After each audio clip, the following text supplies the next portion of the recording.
can love you, I can love you, I can love you, I can love you better than she can. I can love you, I can love you, I can love you, I can love you better than she can. I know sometimes and get rough, but we'll make it.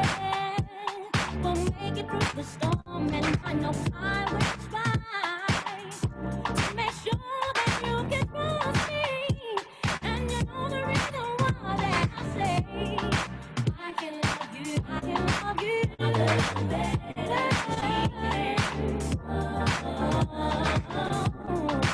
I know that you, I know that you should be. Wish that you can take my mind, 'cause I can love you better than she can. I can love you, I can love you, I can love you, I can love you better than she can. I can love you, I can love you, I can love you better than she can. I can love you, I can love you a little better than she can. Than she can. I know I can, I know that you should be. When you can make my mind, 'cause I can love you better. I can love you better. I can love you better. I can love you better. I can love you. I can love you better than she can. I can love you. I can love you. I can love you better than she can. I can love you. I can love you. I can love you.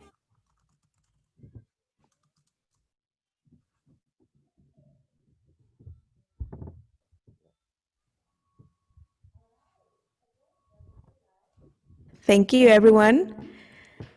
So, is everything okay? Yeah?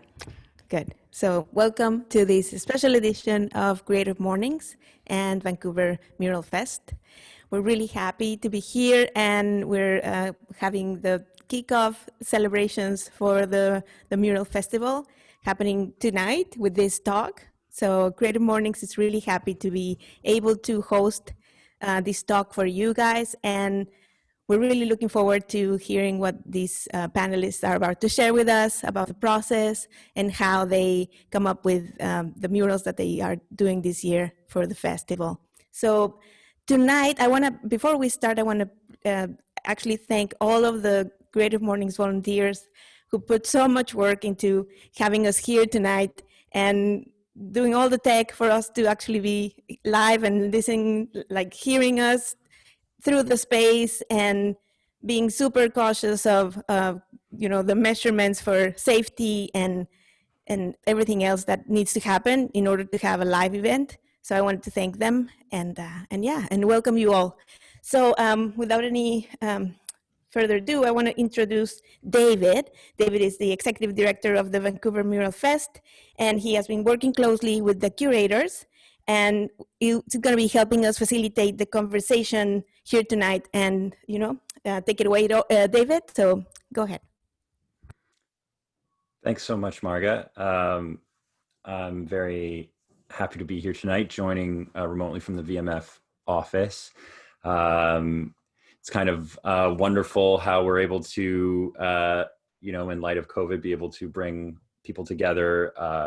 And we have people coming in from, one of our curators is actually calling in from Alberta as well. So really happy that we could be here, and thank you so much to Creative Mornings the Creative Mornings team for helping us make this possible, as you have so much experience in these types of talks.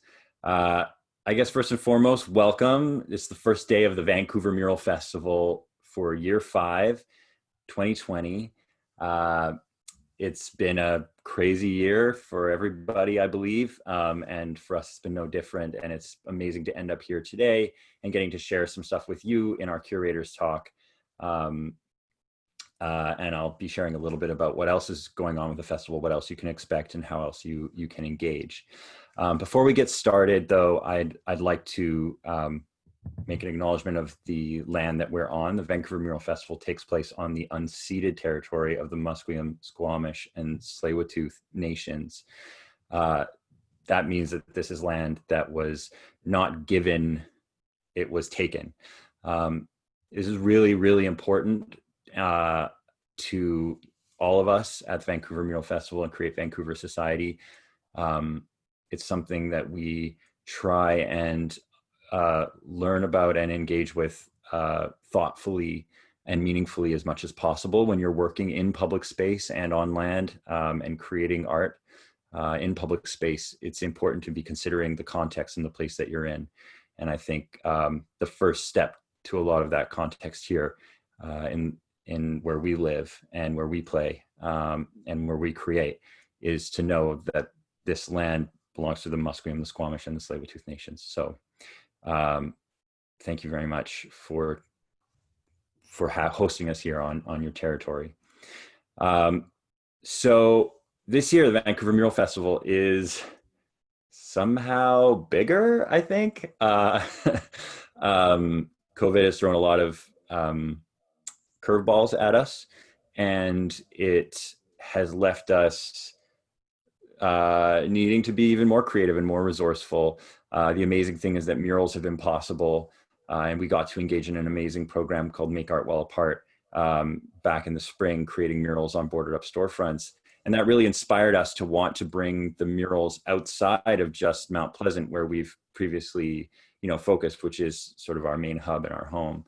And that's why this year you can see more than 60 pieces that'll be going up in 9 neighborhoods across Vancouver. So it's pretty immense. And these curators who we'll be talking to today have had a lot to do with helping make that possible. So I'm excited to dive into it. First thing before that, or last thing I should say before that, is we have a number of amazing ways to engage with the festival, and I just want to quickly breeze over them, events and projects. The first and foremost, we have a brand new mobile app, and that app is the best way to discover and understand and learn about all the murals, both the ones that are going up this year, but also the murals that we've put up. More than 250 murals will be at your fingertips in the Mural Fest app. And there's images and stories and statements, and you can create collections. It's really, really awesome. And the team's done an amazing job putting that together for everybody. We also have our gallery show, which is now online, more than 100 artists, work by more than 100 artists that you can buy. And this year we actually have prints. So for those who want a more affordable option, but still want to take some art home and collect and support the artists, that's a great way to do it. And it's even just fun to browse through either way. So definitely check that out. We have somehow managed to produce somehow our team has managed to safely produce a outdoor venue called our patio series. And there's events almost every single night out in Mount Pleasant. And there's live music, there's comedy, there's drag, there's burlesque, and more. So check out, you can get tickets. It's obviously very limited occupancy. So go online to see about all that. We also have our daily mural tours that are free every day, thanks to Herschel, who's sponsoring it. So you can sign up for those online. For all that kind of stuff, go to our website, vanmuralfest.com. We also, last thing, every year we have a bit of a public talk. So this year we are having a talk that's called Celebrating Black Resurgence. It's a discussion with a number of the Black artists who are painting in the festival. And it's co-moderated by Krystal Parabu, our curator, who we'll be talking to tonight, and Adam Rutter of Hogan's Alley Society, who has been one of our community partners in one of the projects we've been working on. And they'll be talking about how muralism and public art, among other things, how muralism and public art intersect with issues related to Black identity and culture, erasure, combating anti-Black racism, and a number of other things. So it's going to be a really amazing evening. So you can register for that as well online through our website. All right, let's get to it. I just talked a lot, but I'm excited to hear all these guys talk. It's a pleasure to work with them. First things first, I'd like to introduce the curators, or give them a chance to introduce themselves, and tell you a little bit about where they come from in their careers and how they ended up here. So maybe we can start with Drew Young, who is our lead curator and has been working with VMF since its creation 5 years ago. Thank you, Dave. You're very good at speaking, sir. My name is Drew Young, and I'm the lead curator for the festival. I've been here since its inception in 2016. Seen many of those 250 projects come to life over the years. Outside of that, I'm a painter and a muralist. I've been working as a freelance artist for about 10 years now. I'm a graduate of Capilano University, the IDEA program. It's at the time like a very multifaceted kind of education where we're kind of learning bits of everything, and it really sort of helped push me into a freelance life where I can arrogantly pretend I know a little bit about everything, and I give a lot of credit to them. What else? I don't know. 2020 is looking huge for numbers this year. I think it's maybe our second largest volume of projects, with the exception of 2017, when I think we're in around 65. I'm really excited about the approach for the festival this year. In lieu of the Make Art While Apart project that Dave had mentioned, it was such a unique and almost indescribable experience for me. I was heavily involved with getting artists out and on the streets. We sort of pretended that this was something that was living on the side of our desks, but when a matter of fact, it certainly wasn't, when we're looking at the volume of also 65 projects taking place over 3.5 weeks. And it really it brought a tear to this grumpy old man's face, seeing kids come out of their house for, maybe not the first time, but maybe the first time they've actually seen a lot of things happening on the street. And seeing the festival grow and doing like a GVA approach as opposed to the more segmented Mount Pleasant and Strathcona programming is, I don't know. I think it's very powerful, and I'm filled with pride to see our organization spread across 9 neighborhoods and do what we do best. I'm Drew. Thanks. Yeah, thanks, Drew. Scott, that's where the camera's going. I love this. Scott, would you like to? Scott's been working with us as a graffiti curator since the beginning as well. Working with the Graffiti Jam and a number of other projects. Sweet. Can I start? Yeah. Thank you, David. So my name is Scott Sumi. I'm currently I practice as a painter, and it's been an absolute pleasure to be working with the festival for since the beginning. And part of the festival is the graffiti programming that I've been lucky enough to support and provide opportunity to graffiti artists in Vancouver and also abroad. So a bit about me is I got started in art through skateboarding and graffiti, and those were things that I was interested in when I was very young. And through doing those activities, I definitely found that community was very important in how artists in the graffiti community would sort of band together and create works, collaborative works and walls. And it definitely, when I was younger, it felt really good to feel part of something. And so I think the festival as a whole has kind of brought a lot of different artists together in a lot of different genres. And that's something that I always think about when going into curation or going into new endeavors with the festival, is like, how can we bring out some of that community aspect and showcase some new and exciting artists. And so, yeah, I also, in addition to being a painter, I run a little art supply store. It's called Layout Art Supply, and we specialize in very niche products, some of which have roots in graffiti as well, in terms of like high-end spray paints and stuff like that, and stationery and markers and that kind of stuff. And that has become like my vehicle to also like engage with artists that are coming into the shop every day. And I get to, continue the conversation with them on that level as well. And that kind of goes in hand with the curation, and also providing a space for a community to engage with the arts and the different tools and materials that we all use and can relate to. So yeah, I think that's about it. Thanks. That's great. Yeah, pretty much.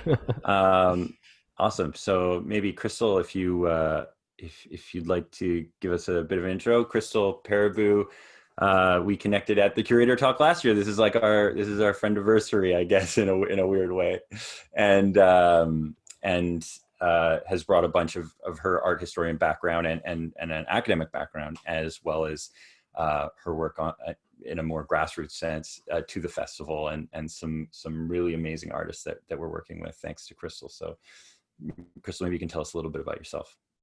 Yeah. So my name is Krystal Paraboo, and I am a curator, art historian, and writer. And kind of like Dave said, I do come a bit more from an academic background. So I did study art history and history at Queen's University in Kingston.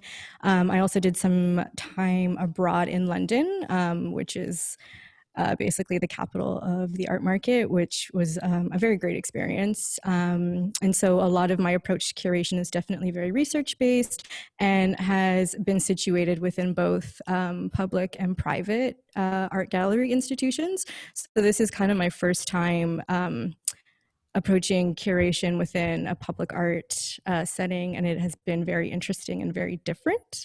But I've enjoyed it, because a lot of when I do curate exhibitions, I like to consider kind of how space influences the relationship between the viewers and the artwork. And so curating murals allows me to really question the how and why that works. And so it's been pretty interesting, but it's, I like to take a community building aspect to my curation as well, and basically any job that I do. So I brought a lot of that this year, which I'm really proud of and excited to talk about. And yeah, that's basically a bit about me.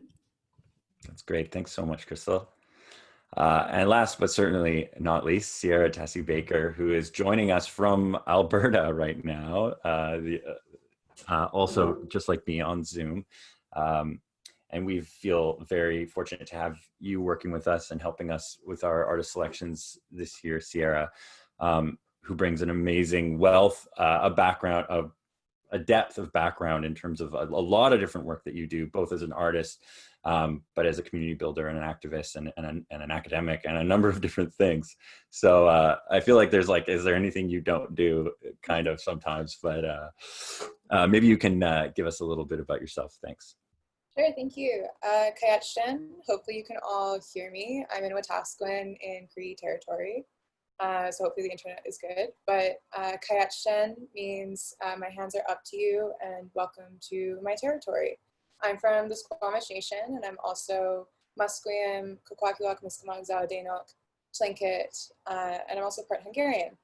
And I think it's really incredible this year to be included, especially from two of the host nations here in Vancouver, because it's so important to have MST, Musqueam, Squamish, Tsleil-Waututh representation in our own territory. And I think this is part of that movement, and I'm really excited to keep talking about what that means and what MST representation and Coast Salish representation means in Coast Salish territory. So a little bit about me. My Kwakala name is Gesu Gweluk, which means creator or creative one. I have my undergrad from UBC in sustainable architecture, environmental design, landscape, and I also have my master's in sustainable urbanism, so city planning from University College London, London, England, with a focus on decolonization in planning.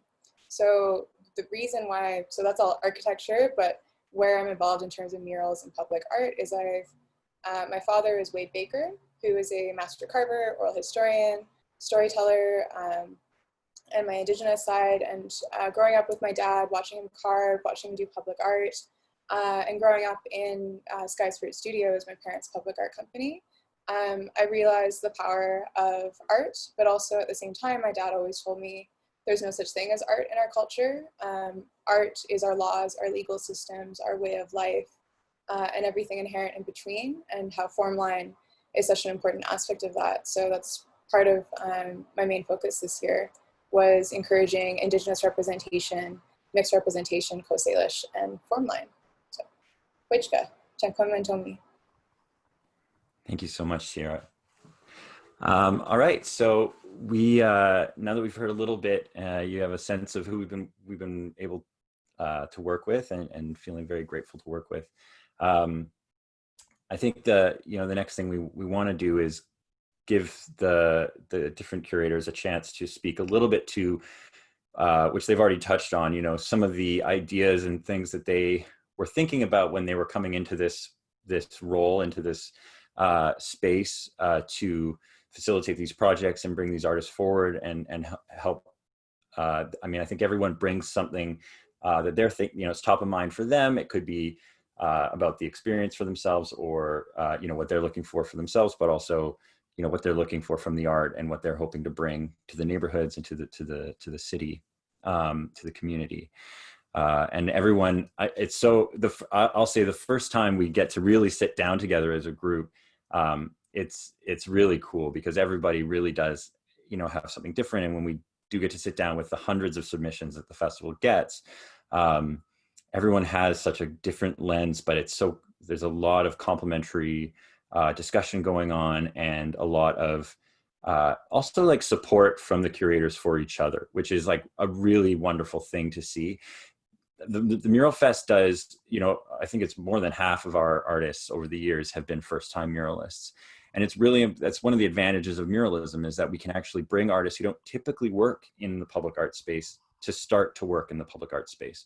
So there's a lot of learning that happens, and there's a lot of, capacity building and relationship building with the artists, between the curators and the artists and the organization and everyone on the ground, everyone in the office. And I think there's a similar thing going on between the curators too, and the organization and the artists. The curators are some are more, over the years, some are more experienced in public space, some have other experience, and they're sort of sharing that with each other, which is just such a pleasure to watch, and such a pleasure to be, part of or adjacent to as well. So yeah, that's where I'd like to start. But I think this will be an opportunity for each of the curators to share also a few of the artists that they are really excited about this year. Some of them have some images to show you of designs that we're going to see up on the walls.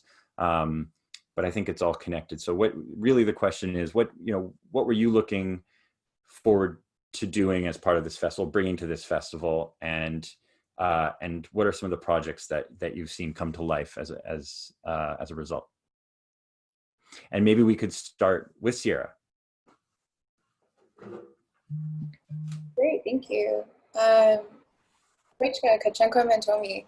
So a bit about some of the artists that I'm really excited about, but also my curatorial process this year. I'd really like to thank Linnea, who was one of the Indigenous curators last year, who's also my cousin and who's the daughter of Bo Dick.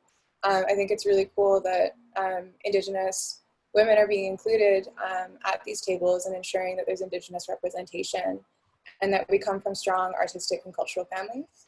And when I was sitting down to understand my curatorial process and picking and selecting artists this year, I was really inspired and looking towards my father, Wade Baker, and everything he's taught me about Formline, Coast Salish, artwork and form, but also looking to some of the greats and like Bodick and so on, and what their vision was, and realizing it's really about that vision. So then I started looking at Vancouver and Vancouver specific politics, artwork, discussions, and being heavily influenced by Deborah Sparrow, who's been featured in past years, Deborah Sparrow from Musqueam, and her Blanketing the City project.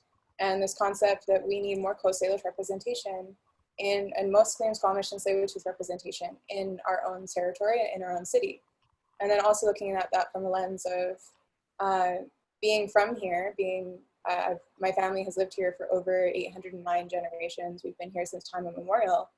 What does that mean as a sovereign people, as a sovereign person, of who I'd like to see represented in this city?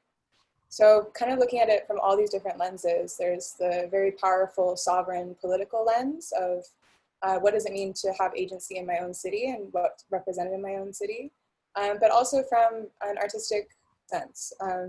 What is Formline? What's happening? What's new? What's futuristic? What is Formline? And not a lot of people understand the language of Formline. So for me, what was so incredible was really looking at Salish Formline and different Indigenous artists from up and down the West Coast, and starting to really piece together where Formline is at these days.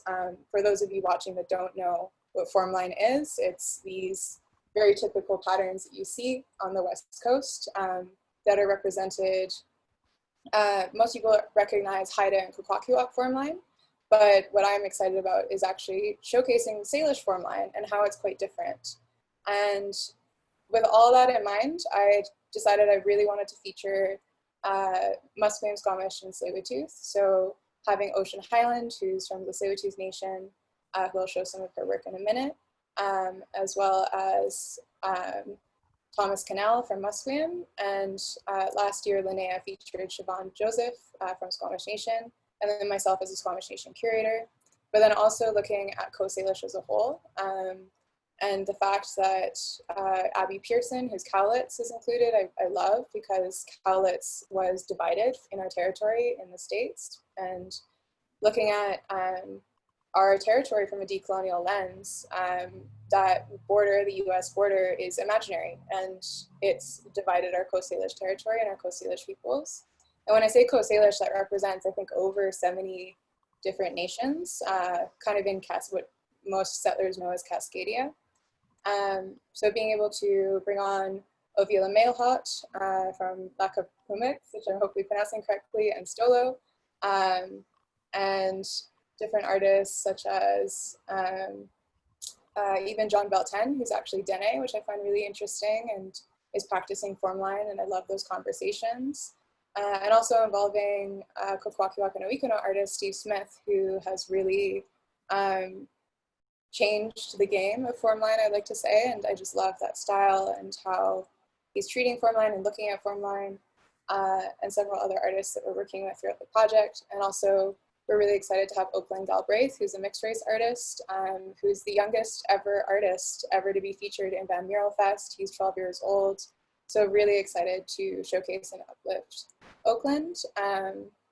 And I think that's almost everyone. I think there's quite a few more artists as well that we're featuring, but just really having that lens of what is Coast Salish, but also what does it mean to be a host. So still having some artists, but very much focused on coastal artwork this year. Awesome. Would you like to share maybe a bit of that artwork from Ocean? Yeah, please. That would be awesome. Yeah, so we have a bit of a preview for everyone. I wanted to keep most of the previews secret, but we were looking at this, and this really showcases what my curatorial vision was. So this is an artwork by Ocean Highland, who's a Tsleil-Waututh artist. Ocean is also working on learning Squamish Nitchum, so the Squamish language, as well as ethnobotany. And this piece is titled, right, here's my notes. This piece is titled Strange Peoples Arrive Through the Winds and Waters, a Story That Never Ends. So ideally, if you're starting to be part of this decolonial conversation, you know what this piece is about. And it's a beautiful statement on whose territory we're on, whose territory you're a guest to, and what it means to be a settler in our territory. But at the same time, what I love about this artwork is that this isn't for, we talk a lot in decolonial theory about not having to perform to the settler gaze. We don't have to perform to whiteness. We don't have to perform to white supremacy to recognize ourselves and be sovereign to ourselves. And what I love about this piece is that there is Squamish stitch into this, which is, hopefully I'm pronouncing this correctly, Tienchuk, which means where are you from? And being able to even ask that, finally, where are you from? You're in our territory, we want to know who you are. And that's part of our protocol. And it's part of Squamish protocol that if you're an uninvited guest, we at least know it to know and introduce yourself to us. So we actually have an ancestral understanding of where we are, so we know where we can go. And I love that this involves Indigenous futurism. Krystal and I have been talking lots about Afrofuturism, Indigenous futurism, those intersections. I'm so excited to continue these conversations. And just the fact that this is kind of shaped like a welcome to Vancouver sign, but actually this is the proper way to come into our territory. This is the right way. And it's recognizing this is unceded and unsurrendered territory. And these are our lands, our waters, and our skies of the Musqueam, Squamish, and Tsleil-Waututh people. And I think that's so beautiful that the narrative is finally coming correct, and that we are learning what it truly means to be an unsurrendered territory. So huge hoichka to Ocean and Chenkwa Mentomi, and Chenkwa Mentomi as well. Amazing. Thank you so much, Sierra, for sharing that. I know it's been amazing over the years to see just the incredible and emotional reaction to the various Indigenous artists, but especially, coming to this place of understanding the importance and the impact of the local land-based nations having that visual representation on their own land, when a lot of that, has been ghettoized into areas or erased. And because that's also part of, inspiring further generations too, who say, I want to be part of that as well, and allow people to feel welcome in their own territory, as well as for, settlers to, and settler descendants to, visually engage in a reminder to be like, oh yeah, this is the land that we're on, right? And that's, so it's been a real pleasure to see some of these pieces and to start to see them come to life. And thank you so much for being a part of that for us. We really, really, really appreciate it. Thank you. Okay, well, I want to switch over to Scott, I think. Scott, maybe you can talk a little bit about this year's Graffiti Jam, what's different about it, maybe a little bit about how you've seen, how you saw that coming together. Yeah, thanks, Dave. I think this year it's been quite a bit different, as you kind of described earlier, with the curveball of COVID and all that stuff. I think in previous years, what we would do is organize like a graffiti jam, which was more of like a almost like a performance piece, in the sense that people would be able to walk the festival and see people painting live and see the work kind of come to life. And I think through that, we were able to kind of destigmatize some of graffiti in that sense, where people were able to like interact with artists and kind of see it all unfolding. And this year, due to certain circumstances, we were not, because we can't do a live event this year, we decided to treat the Graffiti Jam Wall as its own mural, kind of more typical as to what you would see from some of the other artists. And as a result of that, I decided to organize one particular crew or a group of guys to take the whole wall, start left to right, whereas in previous years we would get several artists from different locations regionally or stylistically, and kind of create more of like a collaborative wall. And this year, what's interesting is we're kind of focusing on one crew. For those of you that don't know, graffiti kind of operates in these like smaller crews of artists or writers, and that crew kind of through the crews they're able to establish stronger relationships. It's almost like a brotherhood or just groups that represent the same social circle in how they communicate styles or how they the type of work that they do.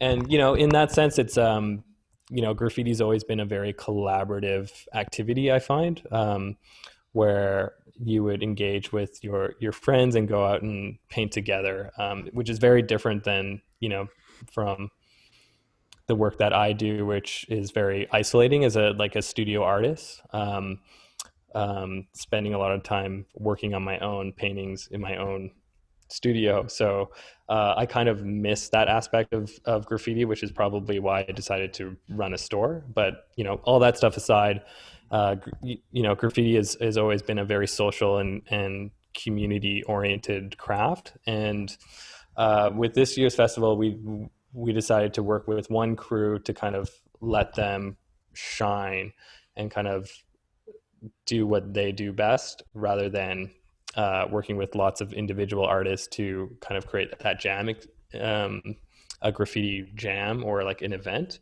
So yeah, it's interesting because I feel like it's going to allow the artists that we're working with to kind of challenge their work. And since they already have a very strong established communication between one another, I think that the festival as a whole is going to provide them a really great opportunity to level up or to push their skill set further through the opportunity of painting a large wall together. So I think that was kind of the way we pivoted towards from the traditional event being live to now continuing the programming, but through just a different way. I think, sorry, can you hear me right now? I'm not sure. Yeah. I think one of the other things that I found interesting about the process, for my learning over the years, has been to see just how many muralists that we work with came from graffiti backgrounds.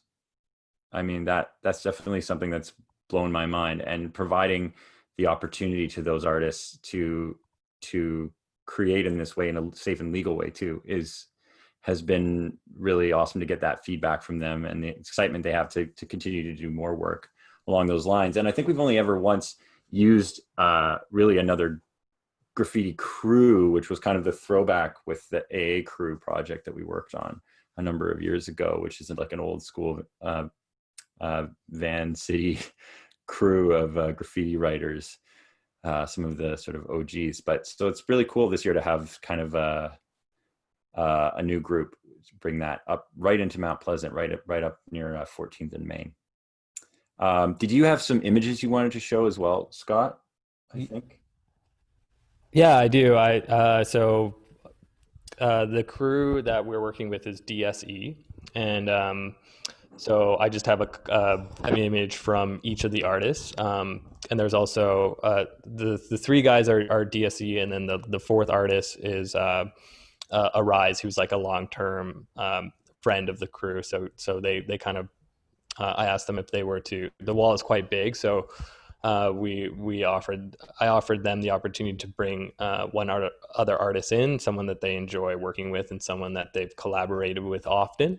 And through that, they asked to invite their friend Arise along. So I just have like one image of each of the artists. And another thing that particularly drew my attention to this crew, I know Dave and I, we talked about their work for quite a while now and wanting to work with them on something, is that they tend to paint very challenging production work when it comes to graffiti. A lot of it is very non-traditional and kind of out there. They're huge comic book fans / anime fans, so a lot of their work is kind of genre blending in that sense, where they have taken the traditional elements of graffiti writing, which is founded in letter-based artwork, and they've sort of added different ingredients and kind of blended them together. But a lot of the walls that they're doing on their own are very like, I'll say like high production value. It's not like the tags or throw-ups that you would see in the street. It's more like very, very involved and meticulous executions on some of their walls. So, if you go back to the first slide, that's the first artist, which is Ruse. I don't know if so that's some of his work. And again, you can kind of see the illustrative elements and how that's combined with letter forms and quite detail oriented. And then the next slide, if we can slide over, is O's. That's OWES. And again, it's a lot of the work is very experimental. It's not your traditional New York graffiti. It's not really. It's very experimental, I guess. So the next slide we can see is by Zedek, and again, you can kind of see the genre blending of different characters, illustrations, letter-based graffiti. So there's just a lot of very interesting components and visuals that are happening that can kind of like draw you into the work. That classic anime. My 2-year-old is obsessed with Totoro, so and the cat bus. So it's sort of amazing to see those two things, like those two cultures collide side by side. Right. I think graffiti in general has always been kind of about themes and like combining different genres, or this sort of like conversation that the artist is having with it's a lot like pop art, I guess. It's engaging in so many of the things that are around us, and getting creative with where your inspiration comes from, I guess. And there's one more artist here. There's one more slide. So this is Arise. This is the fourth member, as I mentioned. He's sort of a longtime childhood friend and frequent collaborator with the crew. And this is, probably a better example of what your traditional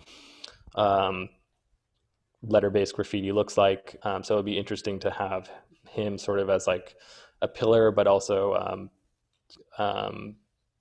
as a way to kind of add to the sort of inventiveness of the work from the other three. So cool.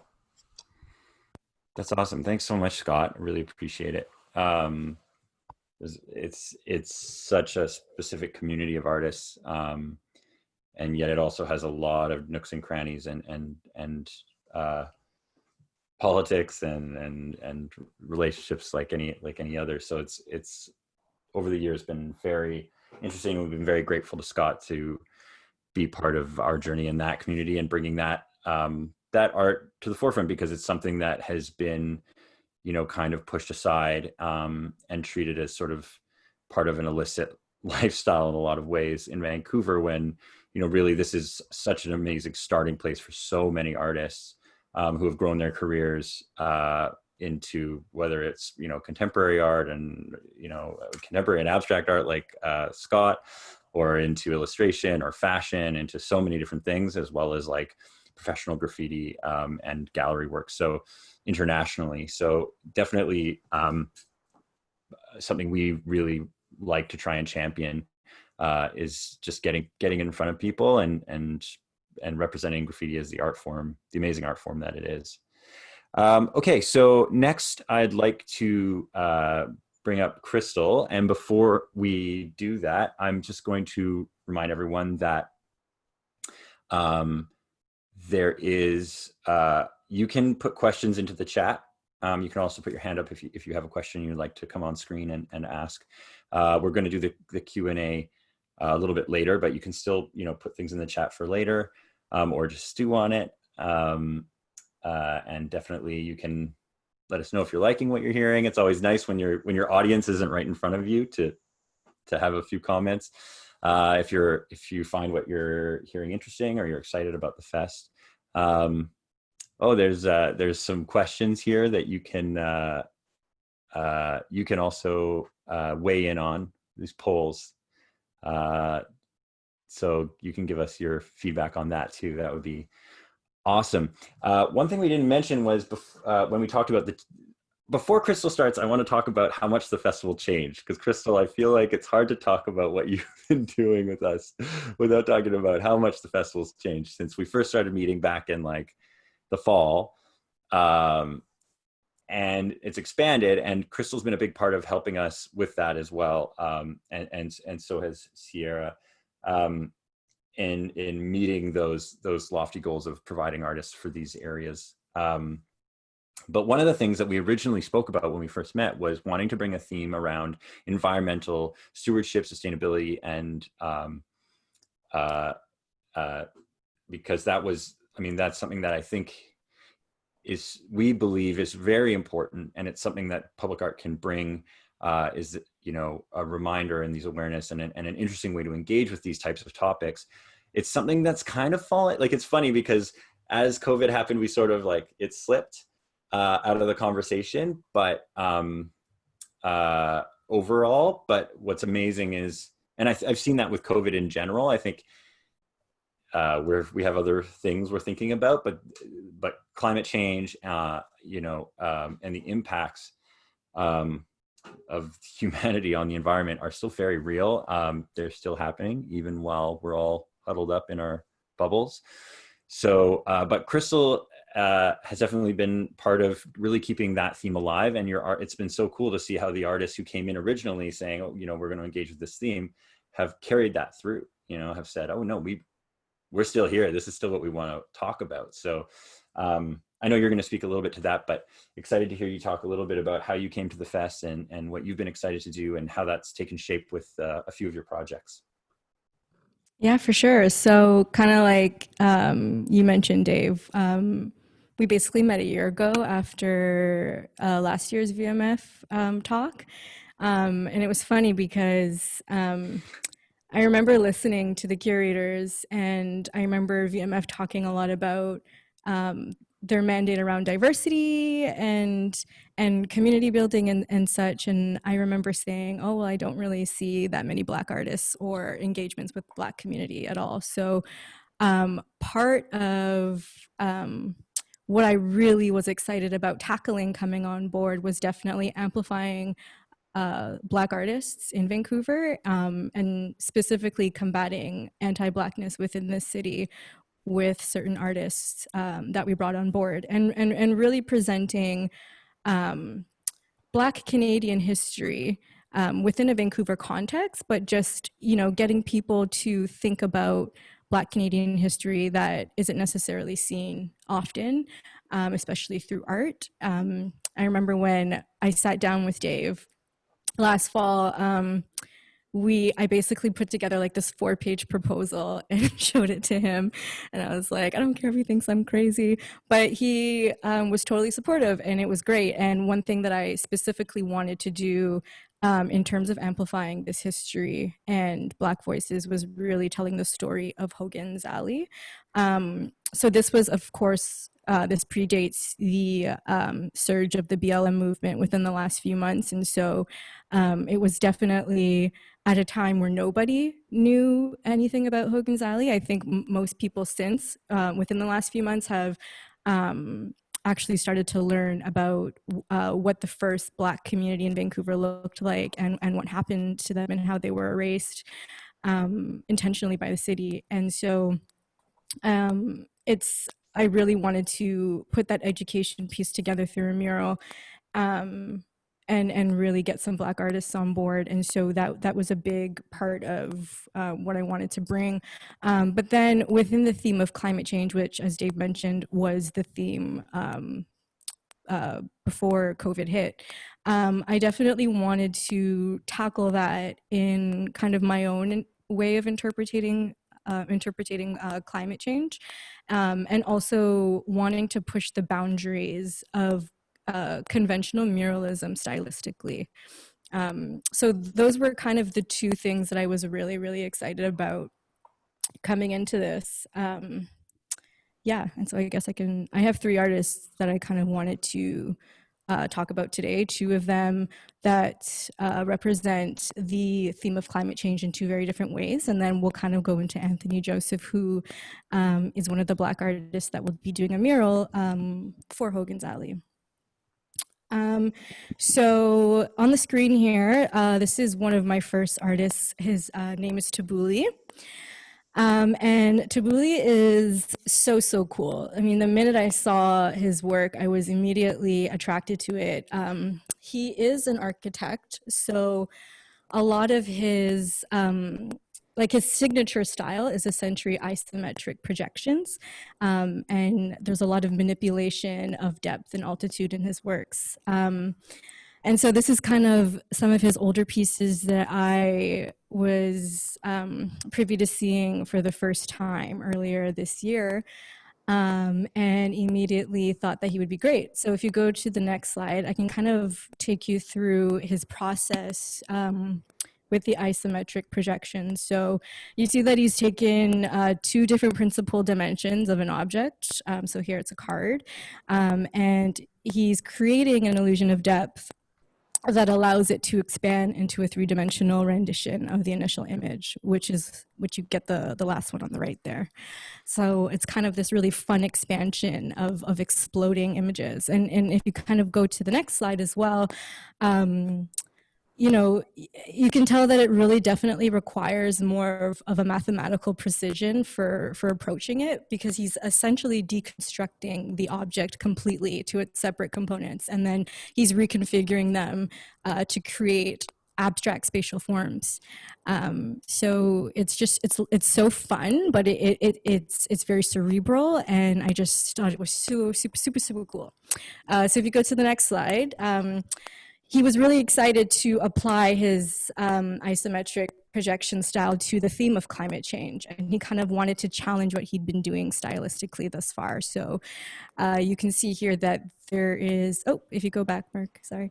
So the orca, he's basically deconstructed and expanded it. So it kind of like becomes a playful anatomy lesson, but also it becomes an actual metaphor of portraying what will happen to endangered mammals and wildlife if climate change persists.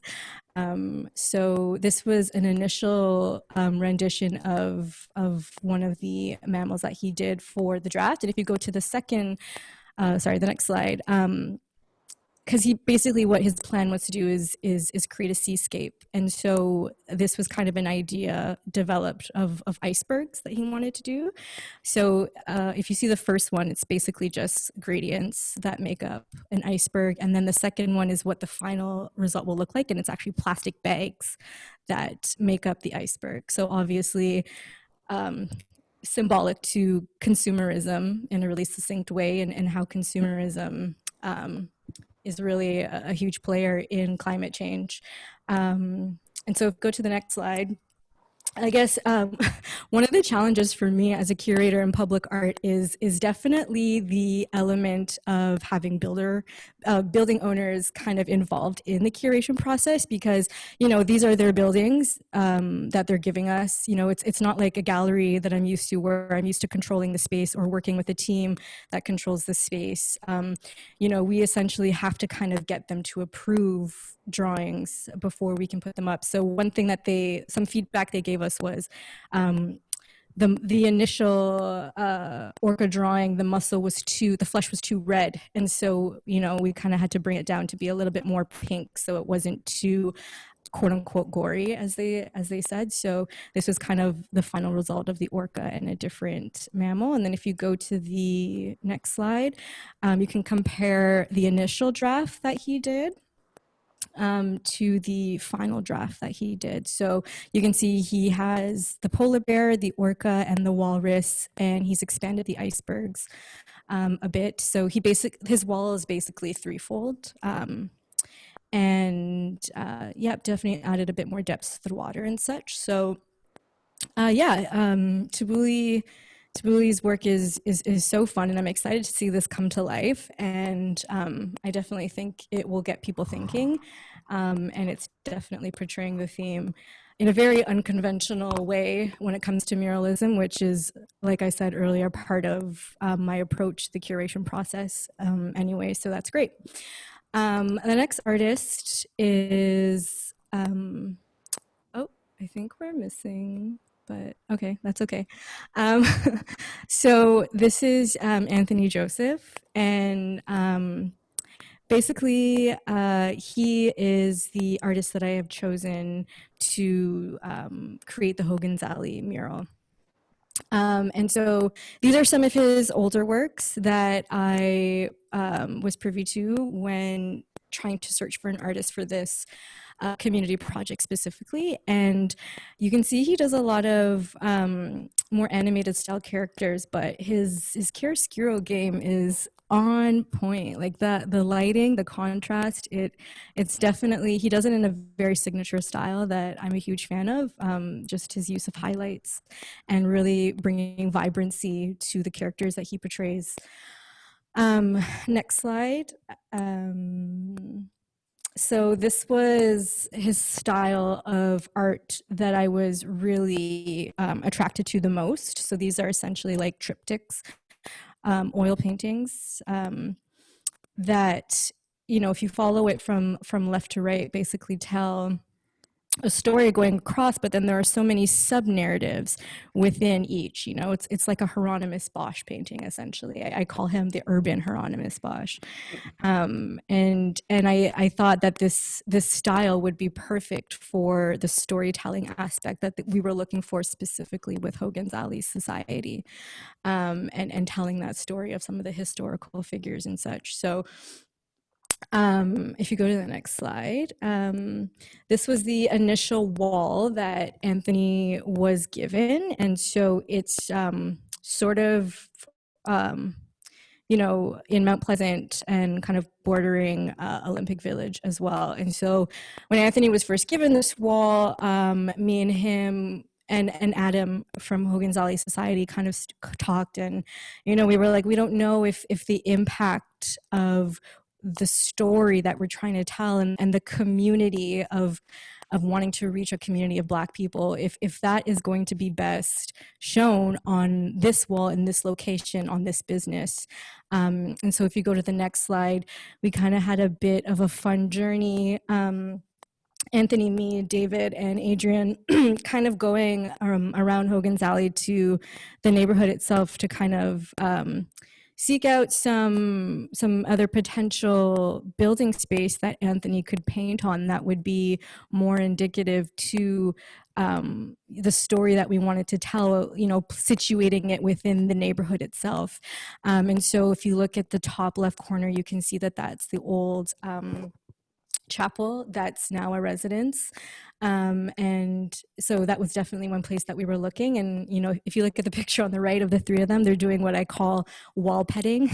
They were doing that a lot as we were kind of going on tour, seeing the texture of the wall and whether or not it was conducive to painting on. And the bottom right is actually 221A Gallery. And part of why I was really excited to choose Anthony for this project specifically is because of his connection to that area. He actually had a studio out of 221A Gallery for years. And so he was really excited to paint in that area. So we ended up settling on the Viaducts. So if you go to the next slide, the top is his final draft for the Viaduct. So this is the side of the Viaduct when you're coming up Union, crossing to Maine. And so this is I'm so excited about this mural. I'm going to talk more about the details and the iconography next week in kind of in the chat we're having about celebrating Black resurgence in art. But I just kind of want to show you some details for now and show you some of the historical figures that we'll be portraying. And if you go to the next slide, just to give you some hints of the really cool iconography that he has. So there's Nora Hendrix. Nora Hendrix is mainly known as being Jimi Hendrix's grandmother, but she was so much more of a powerful woman. She was so much more than just being Jimmy's grandmother. You know, she was such a smart lady. She was one of the lead community organizers at the time. And so you can see he's taken aspects of the Vancouver flag, so the shield that she's holding, and kind of the hammer and such coming down. So I'm really excited to get into more details about that. There should have been another slide with another artist, but if you're not able to find it, that's okay. Is it the wrong file?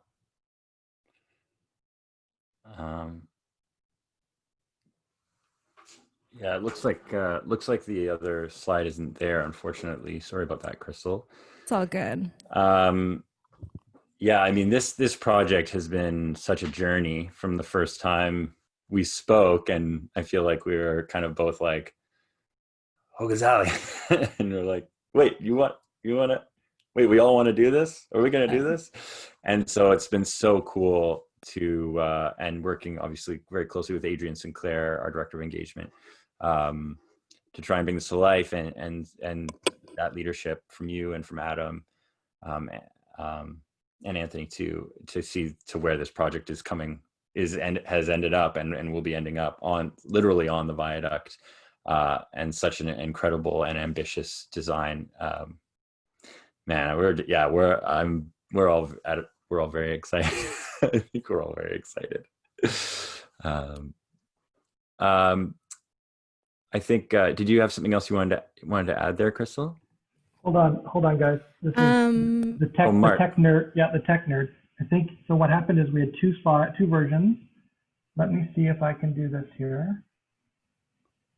There. Yeah, there's your other slide. Amazing. Thank you, Mark. Mark, behind the scenes, making it all happen. Well, not all of it, but big part. Okay, yeah, so I'll talk about Carol Mathis really quickly. So she is another artist who is also going to be approaching the climate change theme, but from a more humanistic, interpretation of it.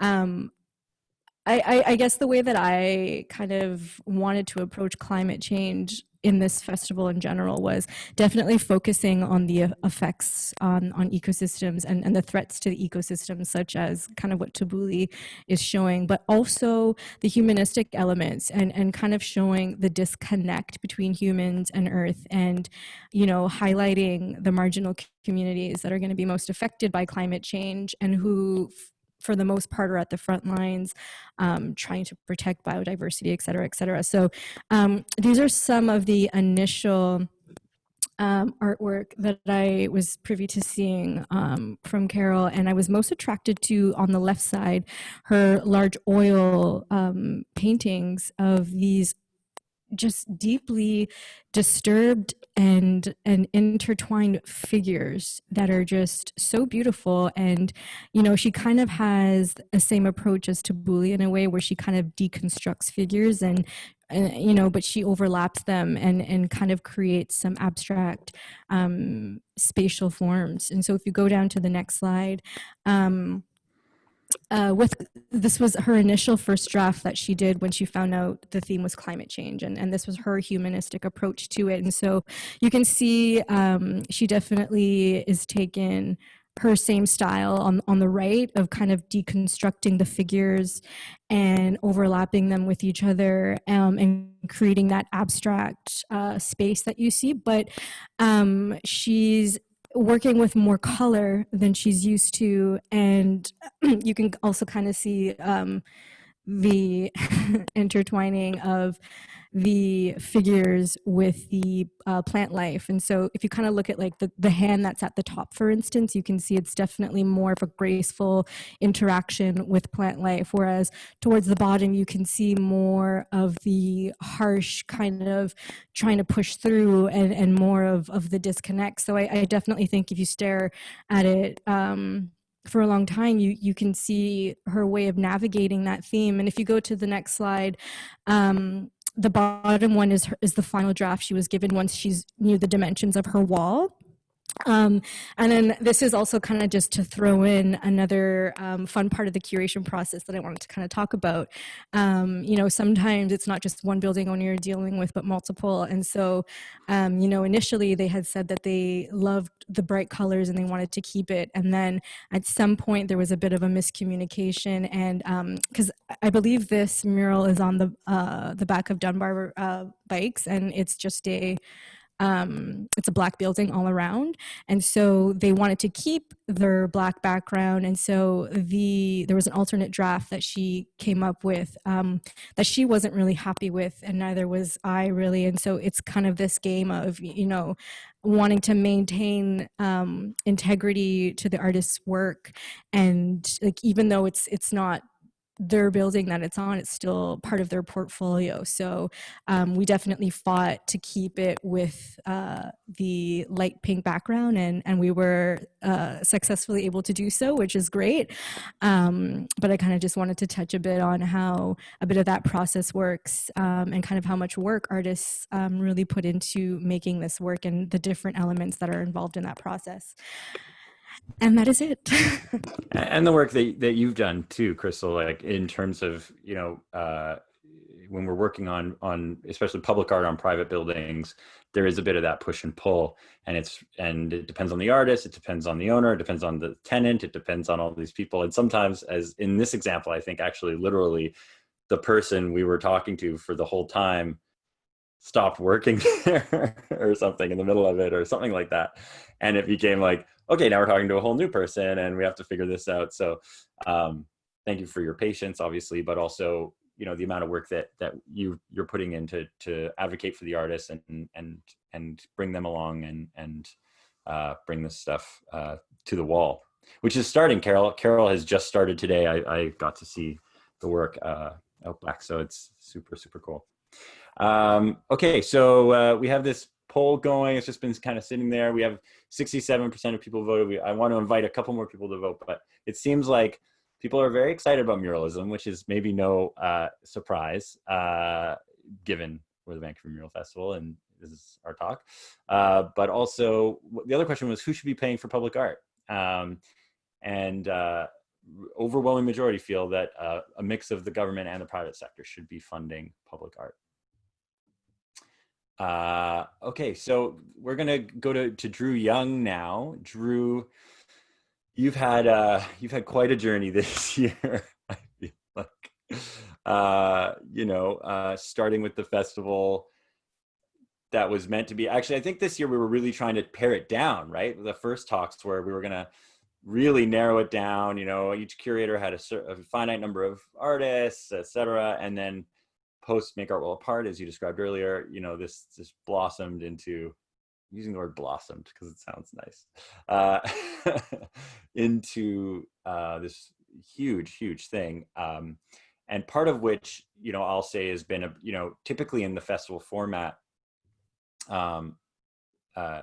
we basically, the curators create their selections based on submissions and their networks. And then we go out as an organization and we find locations. We find places that where they can do their work and where people are excited about their work. This year we were doing that, but we were also going out into communities to see what we could do for those communities if they wanted to be a part of the festival. And so there was more like we had locations and places and neighborhoods that were saying, okay, no, we specifically want this and we want to do something here or there. So it was almost like a bit of a switcheroo from what we typically do, which is to be like, okay, how do we bring what, something we're excited about and the curators are excited about, but also something that is going to work in the context of, where it is and all the other factors we have to consider. So Drew's been at the forefront of a lot of that change, along with the other curators. But Drew, maybe you can talk a bit about what you expected and what you've seen, but also like maybe what you're really, really excited about this year. Thank you, Dave. One word: smorgasbord. The festival has changed so radically as far as the scope. When we originally were talking with the guest curators back in January, February, we were looking at about approximately 20 artists total to populate this year's roster. And in VMF/David Vertesi spirit, things got a little carried away.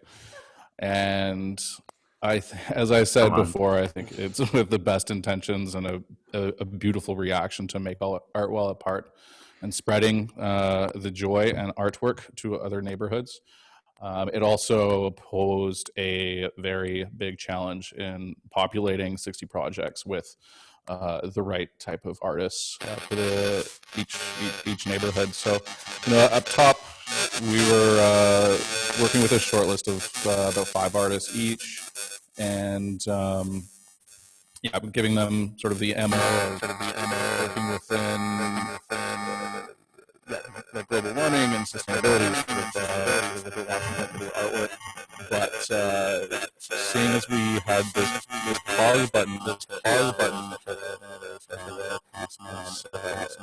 tact for art was kind of changed. We're trying to celebrate art and artists and neighborhoods. It was nice for me to maybe just give full creative ability to those who were originally brought on. Now 60 projects is a lot of things, and it took some digging because I've been doing this for a while now, obviously. And hey, Drew, can you hear me?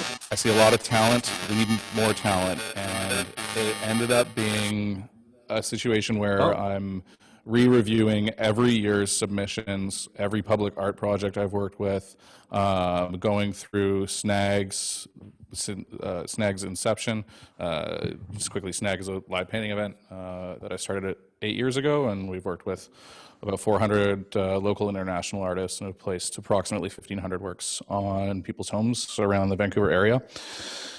So combing through submissions, art projects, snags, thousands and thousands of artists, we were able to build this magical smorgasbord deck of people who I was really excited about. There was a lot of artists who had submitted or been on my radar for a number of years, and it was good to check back on them and see like the evolution of their work and realizing like, oh my God, like you are super ready to get into the public art sector.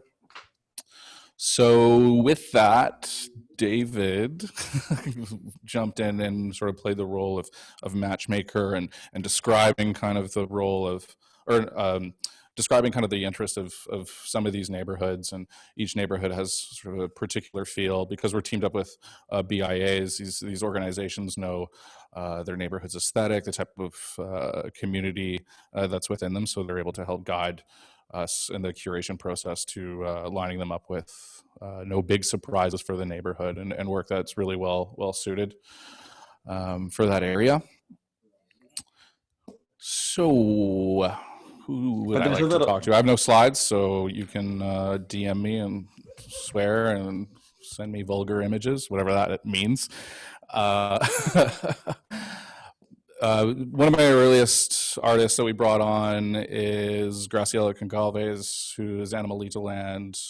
She's originally from Buenos Aires, and she popped up into our radar maybe around this time last year, actually. And she's an internationally traveling artist who creates very, very pulpy, realistic, saturated, almost like concept art driven kind of imagery. It's a very loving and nurturing kind of narrative quite often with her work. very, very skilled when it comes to not just latex application, but also spray paint application. And that's the kind of thing that is very, very valuable for us, because not every wall that we're touching is this clean, beautiful, poured concrete kind of scenario. Often it's dirty stucco popcorn wall, we call it, or it could be tile, deep grout, or 100-year-old brick. And with these kind of substrates, having somebody who is as fluid with her hand control and paint application was somebody that, we kept very closely just for the right project. I can't remember the address exactly where it is. It's on Ontario and 7th. It's across the street from the Phantoms in the Front Yard collective project that went up. There's a recycling depot there. I wish I knew the address, but so this is a big old wall we've been staring at for years now, and it's wood slatted. So when it comes to running a brush along that surface or running a roller, it's kind of a nightmare. If you're to run a straight line across it, you have to sort of back paint into the jagged siding edges. And with somebody like Graciela, she's able to rip through the design with spray paint and just get it up very quickly and efficiently, but also apply things like texturing and gradients, which with paint on that kind of surface is incredibly challenging. It's not impossible, but there is definitely a level of time consumption that is exponentially greater than when the application is done through spray paint.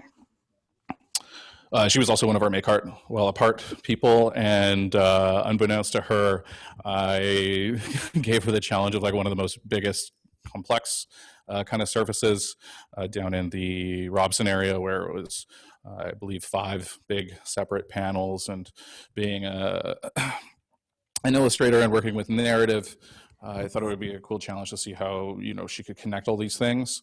We're also running on a really shoestring production team, so we needed to make sure that those who are teamed up with big walls are really experienced and well equipped, and then aren't going to be calling me or Britt Lawrence or anyone else on the production team with big SOSs or question marks. I was very impressed with her execution there. We should talk about Kara Gurry. She's got a show opening at BAF next week, Burrard Arts Foundation.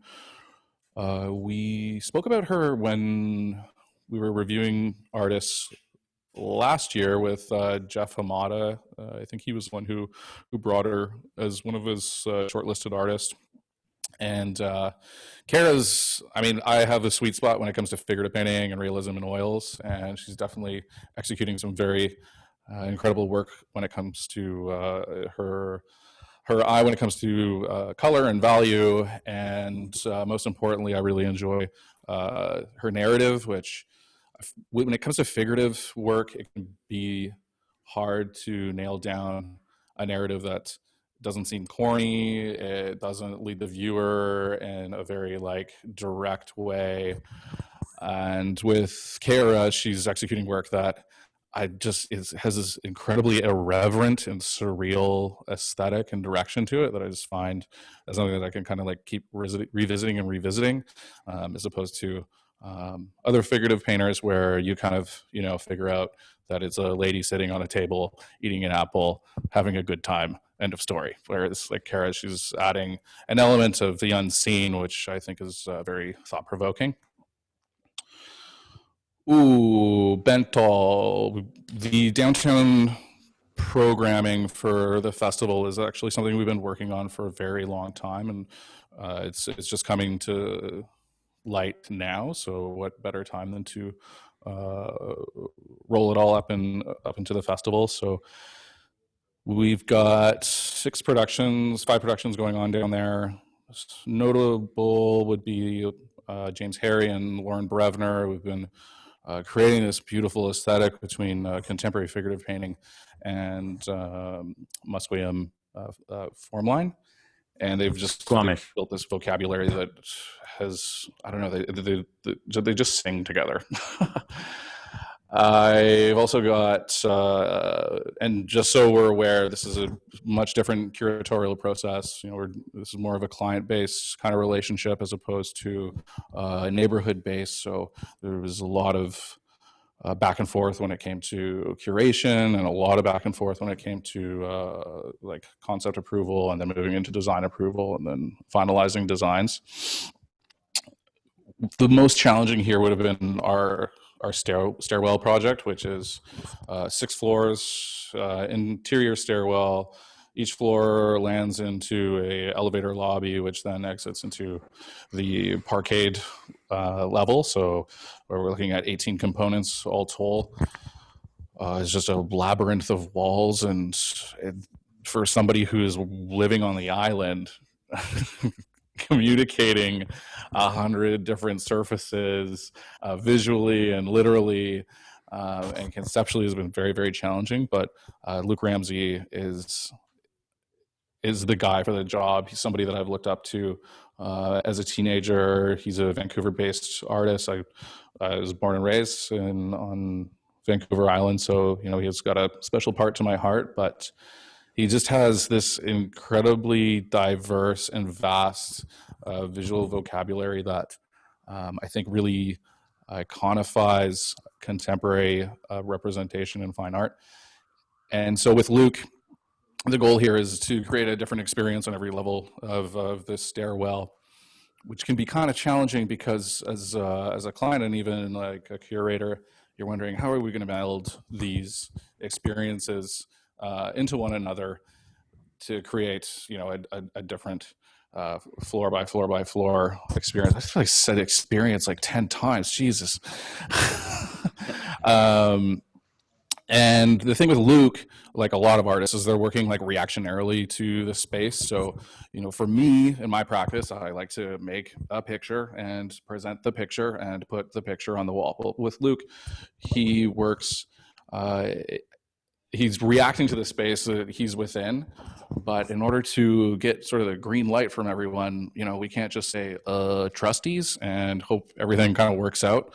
So what the approach ended up being with Luke, and it's very, very unique compared to all the other sort of draft approvals that we go through, is what we did was design style sheets for each one of the floors. So in each style sheet, it's illustrating, his spectrum of marks, visual vocabulary, and then color palette.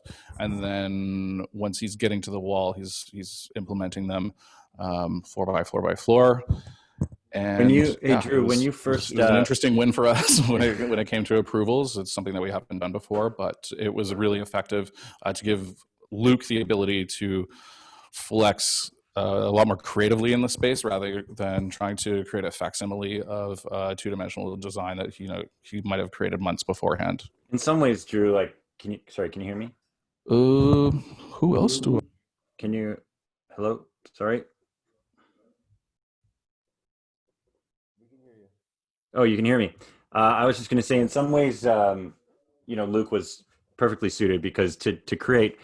I mean, basically, to do all these levels of a building, to create all that identically and then replicate it would have been really difficult. So definitely it's been amazing to see him working, and you can follow him on his Instagram actually to see as he's sort of, he's basically riffing and sort of jamming with the space and with the setup, which is definitely amazing to watch for someone who's so experienced at working on the wall.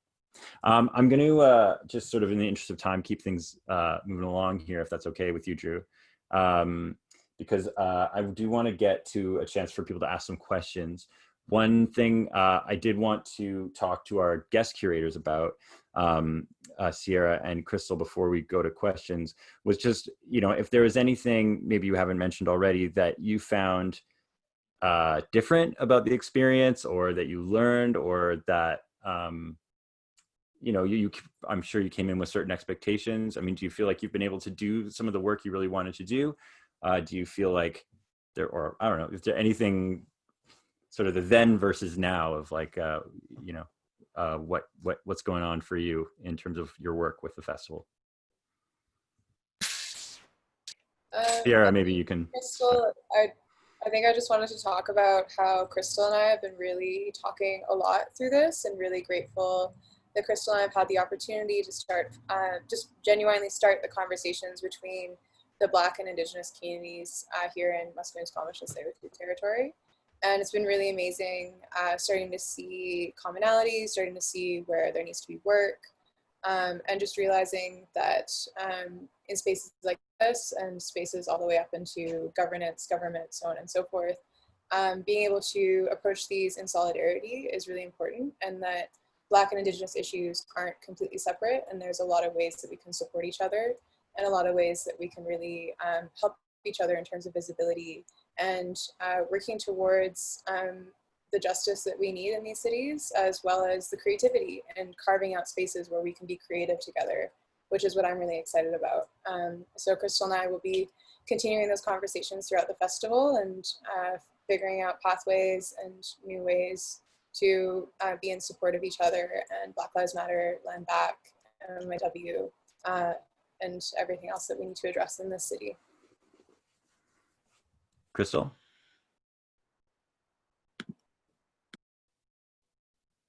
Sorry, we can't hear you.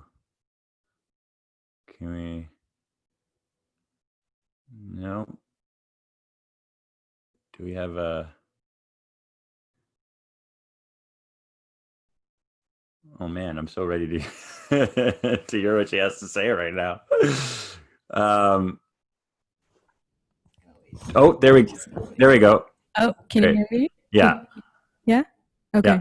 cool. No, just to kind of feed off of what Sierra was saying, it's been such an honor to not only meet her, but work with her in this work. You know, especially within the last few months, there's been so many conversations around anti-Blackness in Vancouver, and her and I have been specifically discussing ways that, you know, two different groups who face oppression in two different ways can find the commonalities, like she mentioned, but also kind of heal together and not necessarily have this competition with identity politics and such, but to kind of come together as a community. And like she mentioned earlier, you know, we've been discussing themes such as Afrofuturism and Indigenous futurism and kind of what those look like. And so her and I definitely want to keep these conversations going throughout the festival and beyond, for sure. And it's been such a pleasure to work alongside of her.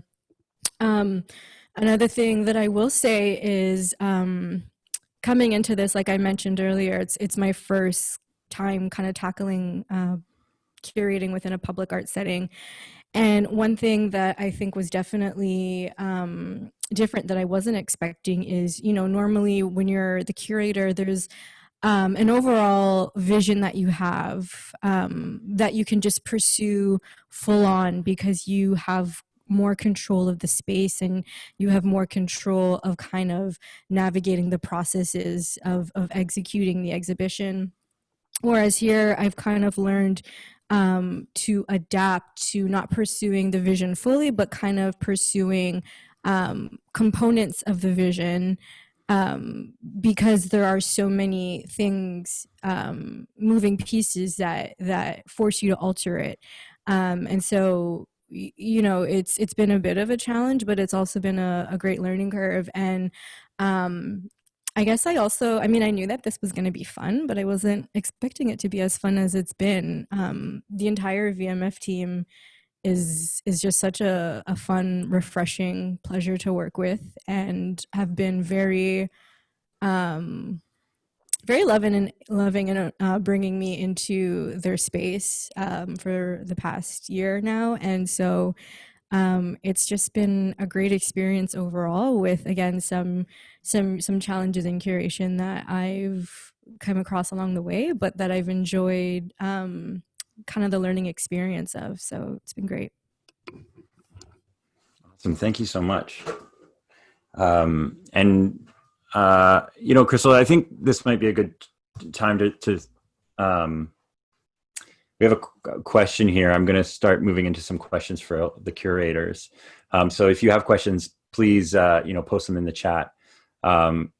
Fraser here was wondering if the curators can speak a bit about what it has been like to curate in the context of 2020. So the global pandemic, the Wet Sweat and Solidarity movement, Black Lives Matter movement, and all the 2020 amazingness that we've been experiencing. How have some of one or all of these things impacted how you've been working over the course of this time? Krystal, go ahead. Yeah, just put up your hands if you have something to say.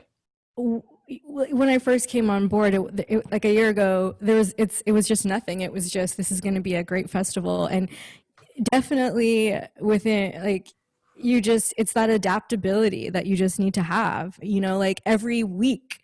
Actually first it started like every month something would change, and then every week, and then every day, multiple times a day. So I think it's having the ability to not only work under pressure, but being able to quickly adapt to when things change, and just having to go with it. And kind of like I mentioned earlier, like you're not just pursuing that one vision that you have full on, you have to be ready to alter it when something hits, So the first thing that hit when COVID hit was, is the festival even going to continue? So we said yes, but we're not going to have the big street party that we're used to. And that component is so indicative of what the festival is and represents. So it's like, how do we continue and make this impactful?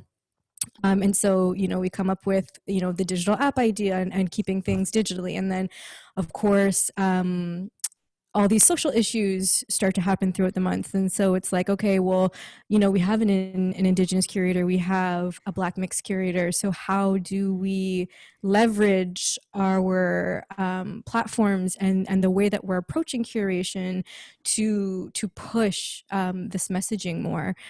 So it's just taking it as it comes, but really pursuing adapting your vision to whatever you're hit with. That's awesome. For me,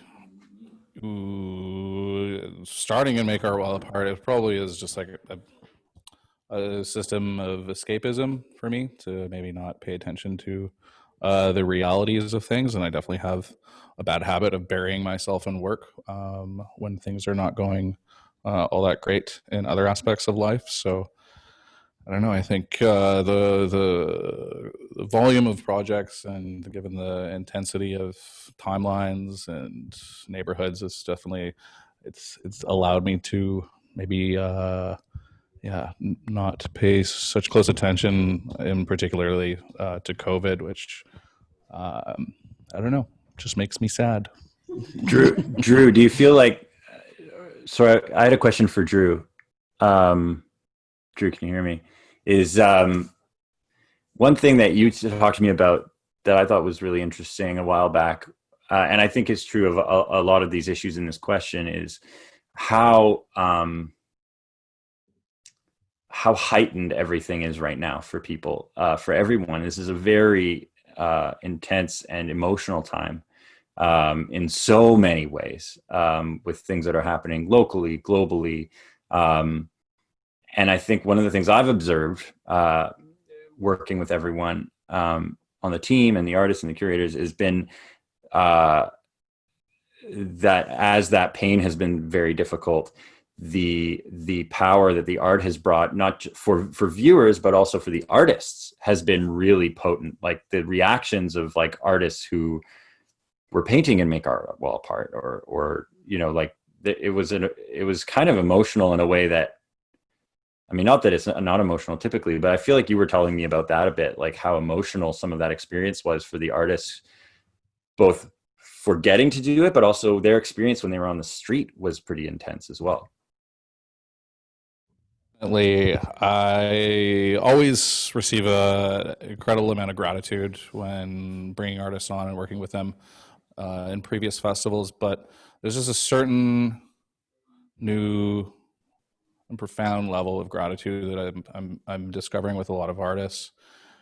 Back to the Make Art While Apart, people are working or not working. A lot of them are sitting at home.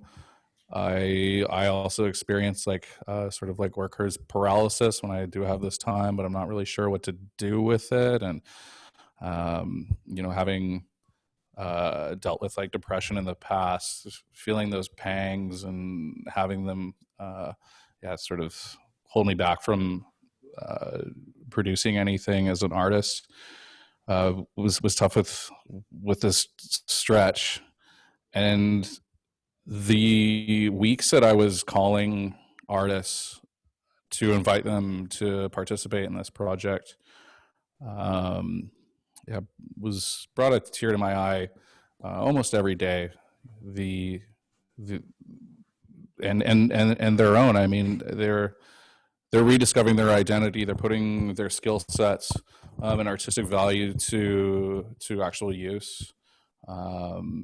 And yeah, I think, I don't know, I get choked up thinking about it, but it was a really beautiful thing to offer that. And yeah, I'm sorry.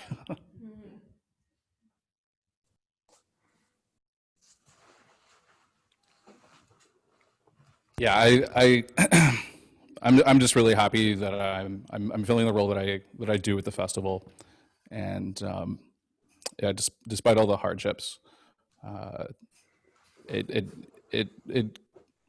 gained a lot of confidence in what I'm doing, and that it is I'm doing something right outside of just being an artist. Thanks, Drew. I think it was really amazing to hear the artists at a time when, I mean, we think about the term essential service, you know, and it's not a term, I mean, there's just this idea that arts and culture and especially in the public space, in the public realm doesn't have that same level of importance as other things, and it's something that's like discarded quite quickly in terms of like funding opportunities and all sorts of things when you have a moment like this. But I think it was really inspiring to just see that reaction from artists, and the artists getting to interact with just people on the street, to have people reinforce when you're sitting at home being like, well, what am I doing then? Is this just totally about me? As an artist, to have people being like, no, this is something that you are bringing something to the community here that is so important. And I think there's something really deep that gets to the core of being a creator, that you know, it's a really special moment. There's a question earlier for Scott, and sort of ties into something I was hoping you'd be able to speak to a bit. It was asking about the Holden Courage Memorial Jam, and I guess it sort of links to a question about how you've seen graffiti progress, you know, in relation to the public, and in relation to within the community, you know, and how they see themselves, how they see the possibilities for themselves, but also how the broader community, the non-graffiti community, is able to start reframing it. Both on a civic level and just sort of a public opinion level. Have you seen change over the last 5 years with VMF, and if so, what have you seen? Yeah, that's a great question. I think the overall consensus would be I've definitely seen like an increase in terms of the I guess the acceptance of it as a more valid and mainstream art form.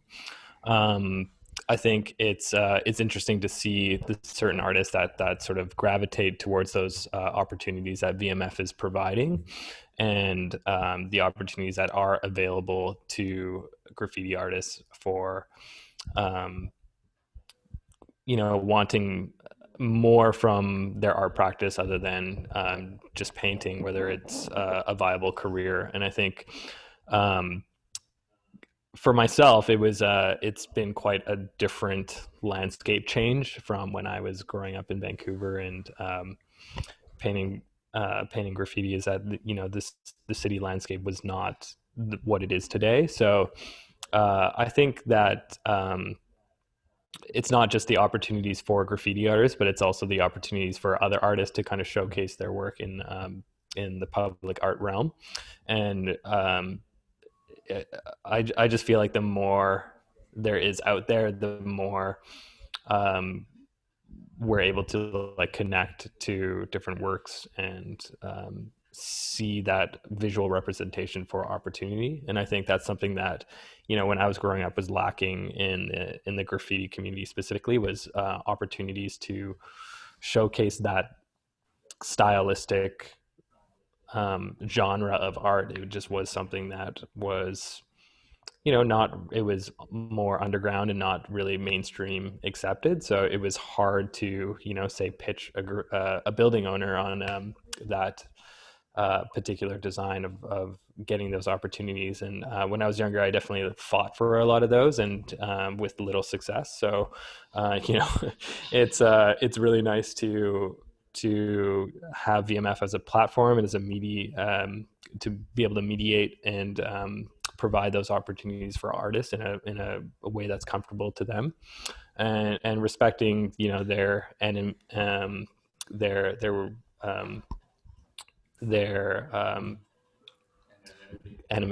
thank you anonymity, and whether they want to disclose that or are ready to, they can it's great to have that platform. And if I was younger and VMF was around, I would be very happy. But I'm more excited to be able to share that opportunity with the contemporary artists that are painting today. And I think Scott's as curating the Holden Courage Memorial graffiti jam that we've run for a number of years. I think that's, it's been really cool to watch as an outsider from the graffiti community, to watch these artists come together, both to celebrate graffiti, but also to celebrate this artist, Holden Courage, who passed away at a young age. And the thing I love about it is that it's not because Holden was, this famous person, but Holden was part of the community. He was he was part of the graffiti community here, and he was, like many others, this was his life, and something that he cared deeply, deeply about and spent a lot of time dedicated to, and was a way to connect with other people. And so seeing that sort of come to life, which you've been able to help us with over the years in bringing these artists together, it's really, really cool, because it's not just sort of humanizing for people who see graffiti as this sort of other thing that they don't give a lot of credence to. It's both seeing the people who are practicing it in celebration, but also understanding these are real people practicing this form, and they deserve a chance to be invested in, and to do that in a real recognition for that, and do it in a safe and legal environment. So so I just want to say thanks for your support on that project as we've gone on through the years. Okay, I'm going to just see if there were any other there's been some links you can go through for all these things we've been talking. Thanks, Adrian, and others who have been posting. I want to, just looking at the time here.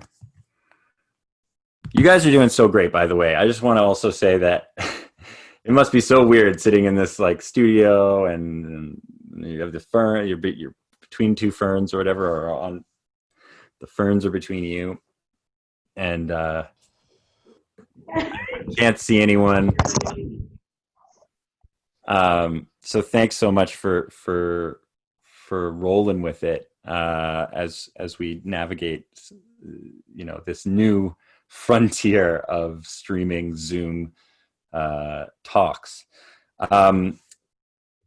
I we're sort of winding down on time here.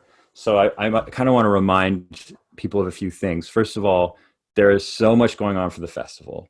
So please check out Vancouver Mural Festival or vanmuralfest.ca to see all of the things. And a lot of the art and the artists that everyone's been talking about today, you can find out information about them in the app as they start painting over the course of the festival. Their murals will be popping up in the app, and you can explore them and learn more about what they're doing, their pieces, and the stories behind them. It's a great way to explore and learn more. I think that Krystal. Oh, sorry. Marga has a question here, so maybe we'll grab that. Marga. Thank you, guys. So I just wanted to ask you, all of you, as curators of this festival, and throughout the time that you've been involved in it, what do you think the festival is doing to the psyche of the city?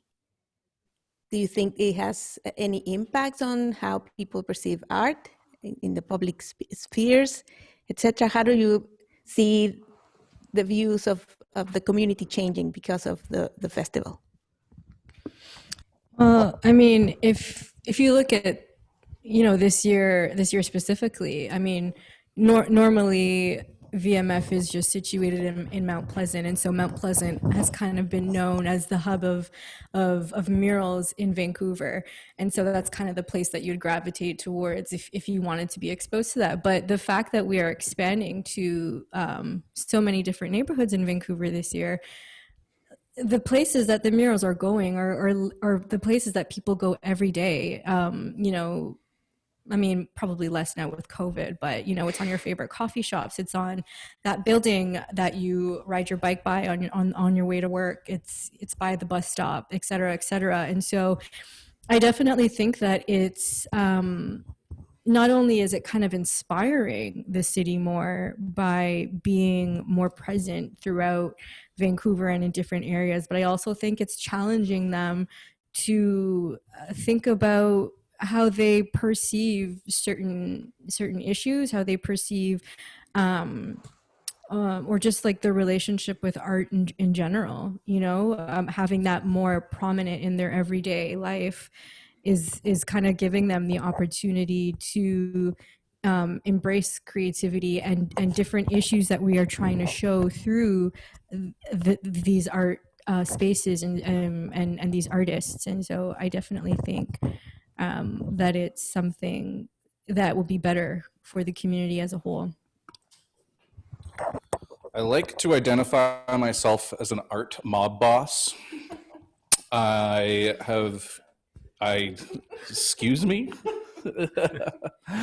I've been a huge advocate for the underground art scene for quite a while now, and as we're seeing brick and mortar and avenues and galleries close over the years, it's really frustrating to see that, because one statistic that we're constantly throwing around is that Vancouver has the highest artist per capita ratio in the entire country, and prior to VMF, I think that wasn't in the forefront of everyone's minds, and slowly building such an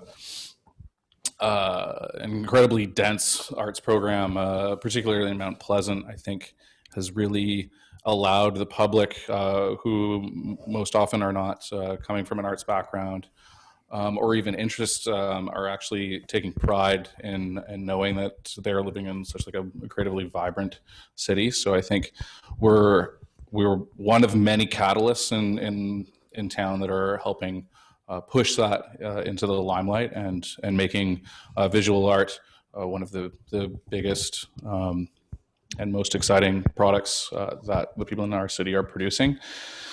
I had another really interesting point, but I forget what it was. Ooh, okay. When we started this, there was, maybe we could count on two hands how many muralists we had in town. And now we don't have enough fingers and toes in the room to do that math any longer. And what has been happening is that job opportunities and projects are popping up more than ever. muralism has opened a door for developers, businesses, corporate identities to really understand interesting and streamlined way of engaging with local art. So I've had a lot of artists contact me saying, look, normally I go away to the Yukon and I do trade work throughout the winter, and I don't have to go anywhere anymore. Like they're finding work in murals, and if it's not murals, we're creating massive, large-scale business cards for these folks. So they're gaining illustration contracts. They're getting hired into animation studios. So it's been a potent way to keep our artist friends working and really pursuing what they want. Yeah, if I were to speak to that, the idea on a whole in terms of how it changes the kind of the psyche of the city as a whole, I think I always felt that artists have an ability to question things and question the way things are operating and rethink things in new ways. And I think this kind of touches on like the discussion about 2020 and how challenging that has been for us all in our own unique ways.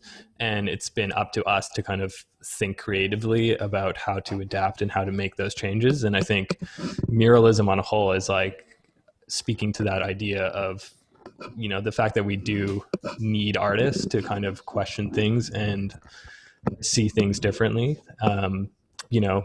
A building wall is not just for structure; it's also a canvas for an artist, and how that economically stimulates the greater whole and adds value to our community. So I think it's also for myself has given me with 2020 it's this realization of like, oh, what am I doing, and is anything I'm doing, is it going to matter in the years to come? So a lot has been brought to question, and the idea of the artist's ability to question and reconsider is definitely added more value into what we do and more value into what artists' role are in society. So I think that has a positive effect on the public, if any. So Sierra, yeah. I was wondering if you'd address the question too before we move on. Sure, yeah, I'll keep it short. I kind of want to address several of the questions that were already spoken about in terms of Black Lives Matter, the Wet'suwet'en, All Eyes on Wet'suwet'en, and so on, and just like how the global pandemic has affected us, and therefore Psyche.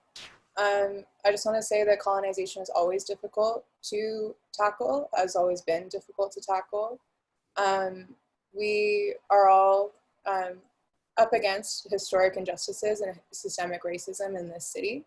And Vancouver, I believe, is known as this great, sustainable, very diverse city, but the actual reality of living in the city is incredibly different. And being able to, through public art, actually start aligning ourselves with the true history of this area and the true narratives of this area.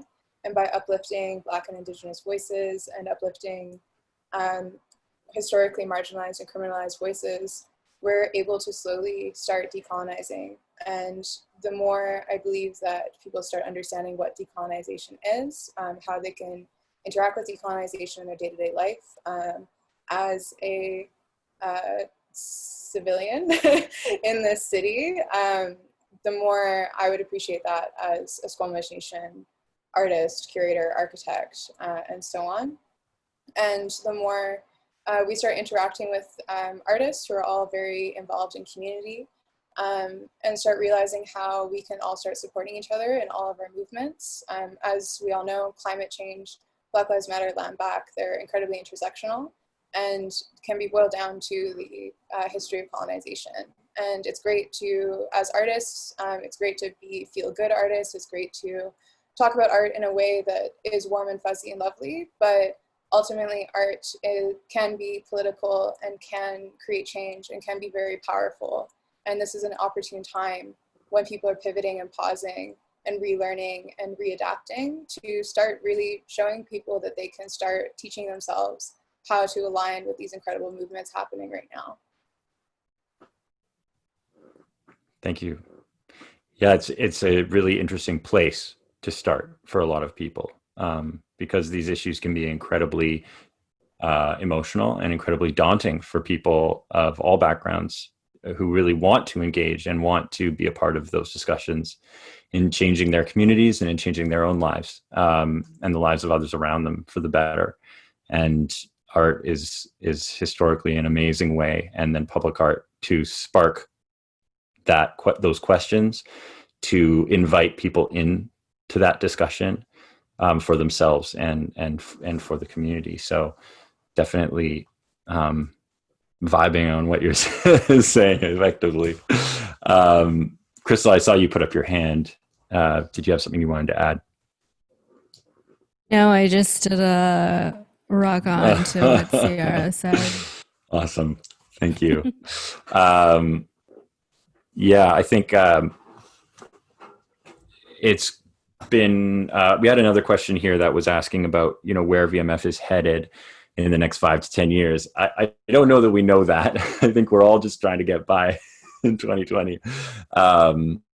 But we know that, what we've come into this for, which is, to try and move the needle and create a society that deeply not just values, but prioritizes, all art and culture as an integral part of the narrative and the fabric of our society. And we do that by creating these events and these meaningful experiences for people, so we can open the door and invite them in to that as well, when sometimes arts can feel, and these conversations can feel a little bit scary and intimidating for people. Even just going to an art gallery can be intimidating for people. So this is one way that we're able to invite people into a number of these conversations that we've been having tonight, and with each of the curators bringing, sort of a different perspective to what all of this can mean for everyone. But I think unified in the idea that, this is something that is accessible for everyone to engage with, and exciting, and for the artists and the curators to develop on a number of different angles. I think we're going to wrap it up there. One thing I was going to say this before. Drew mentioned before James Harry and Lauren Brevner. James Harry is not a Musqueam artist. He's actually a Squamish artist. I was going to correct myself before you did. I just wanted to say that over here. But my apologies, James. And an amazing Squamish artist. Their piece is going to be truly, truly amazing. So anyway, we're going to wrap up there. If you have, more questions, you can always reach out to us through social media. I know the various curators are on social media and have not just the work they're doing with us, but other things. Maybe the last thing we can say, I'd like, Krystal, would you mind speaking a little to the talk that's actually going to be happening next week at the same time? Because this is, we really invite everyone to come and check that out. Yeah, for sure. So kind of like I mentioned earlier, I definitely wanted to provide a space for amplifying the art of Black artists in VMF this year. So in exactly a week, we are going to be having a talk titled Celebrating Black Resurgence. And so I'm going to be a part of it with Adam Rudder, who is one of the co-chairs of Hogan's Alley Society, who we've been working with. And all of my Black artists that I've curated will be attending the talk. So we're going to have Periboo, we're going to have Anthony Joseph, we're going to have Tufui, and we're going to have Edge. And essentially, we're all just going to be having a discussion around our different experiences,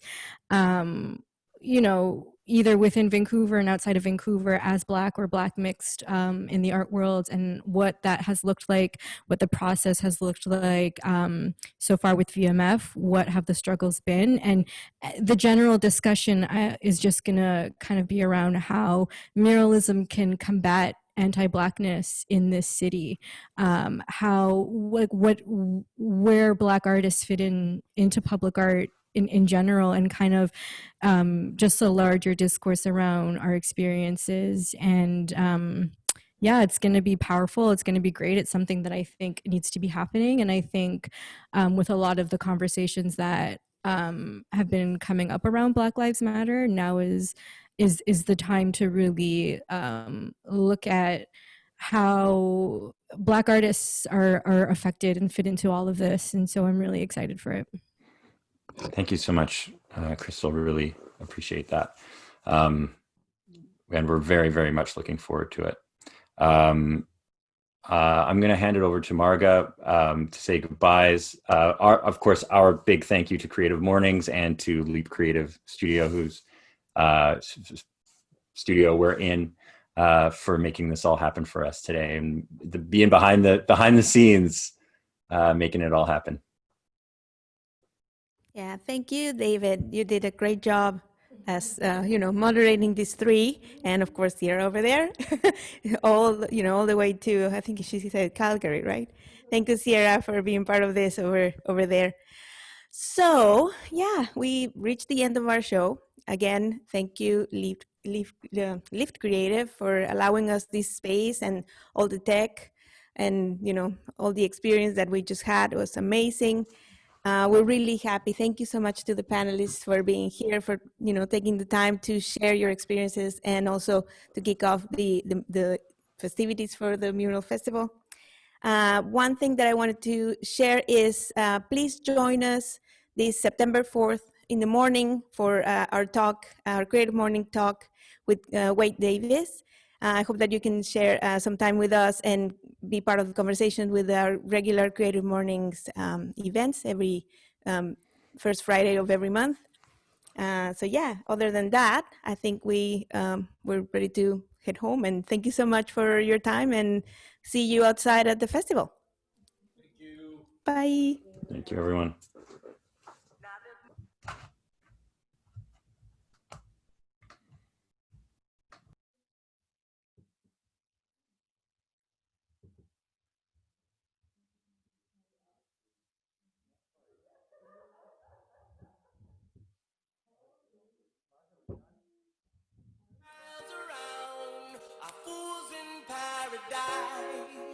Don't know about the pirate sound, so the scene is an eyesore.